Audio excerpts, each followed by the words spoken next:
السلام عليكم ورحمة الله وبركاته. مدحدا صوماليا من دولة فدرالك صوماليا إلا أيو معمول قولة كجرة دالك هل أرين أيا جرتا أو أي كسيميهن إسلام كان عوشو إكيهن قودهان جناعساتدا قاركود هذا محوي هاي هل كان أرين أو أي كسيميهن أو أي دادك كعبانيان warbixintan ayaan kugula wadaagi doonaa gudaha muuqaalkan soo dhawaada si gudbiya muuqaalkeena la gareeya shargareeya lana sii wadaaga asxaabtiina. Dowladda Federaalka ee Soomaaliya waxaa madaxda gaar ahaan madaxweynaha Jamhuuriyadda Federaalka iyo qaar ka mid ah xubnaha ku dhow villa Soomaaliya lagu eedeeyaa in rag saaxiibadooda ah ay u xireen qaadka ganacsiga qaar isla markaana shacabka Soomaaliyeed culeys badan ay kala kulmayeen waayihii dambe iyada oo arintaasi lagu eedeynayo dowladda federaalka arrimaha qaadka loo xiray mas'uuliyiin ku dhow madaxweynaha Soomaaliya arrimaha duulimaadada loo xiray shaqsiyaad gaar ah arrimaha xoolaha loo xiray nin ajnabi ka ah dalka isla markaana laga xiray guud ahaan shacabka Soomaaliyeed in si hufan arintaasi ay ugu tartamaan ama ay uga ganacsadaan ayaa hadda waxaa soo ifbaxaya warar kale oo ah in madaxda maamulada ka jira dalka gaar ahaan kuwa dowlad goboleedyada iyaguna ay ku soo biireen saaxadda xirashada arrimaha qaadka arrimaha xajka arrimaha duulimaadyada iyo ilaha dhaqaalaha ee maamulka ay madaxda ka yihiin.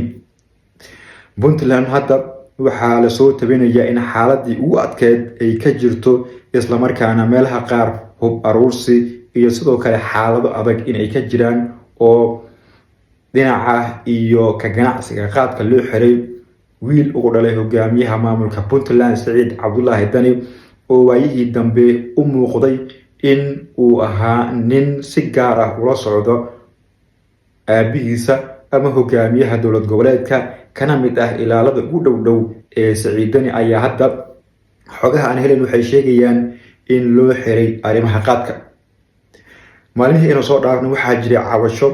ay qabeen ganacsatada oo ay ku sheegayeen in Dani wiilkiisa uu xiray canshuuro badan lagu soo rogay taasina aysan xal u ahayn shacabka ka ganacsada ee rayidka ah oo aan wax dan ah ku qabin maamulka Puntland canshuurta ay ka qaadaan dibna ugu soo celin caafimaad aysan helin dadka waxbarasho aysan u helin caruurtooda intaasna ay ku daboolaan waxa ay ka shaqeeyaan qaadka ayaa hadda la sheegay in wiilka loo xiray uu culeys ku hayo dadka qaadka ka ganacsada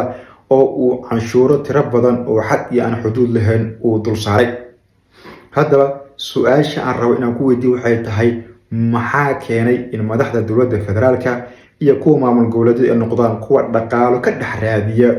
arrimaha ganacsiga ee ay u arkaan in il dhaqaale ay u noqon karto una xiraan dadka iyo ku dhow iyo caruurtooda. qaybta hoose noogu reeb aragtidaada sida aad u aragto arintan iyo waxa keenaya. Haddaba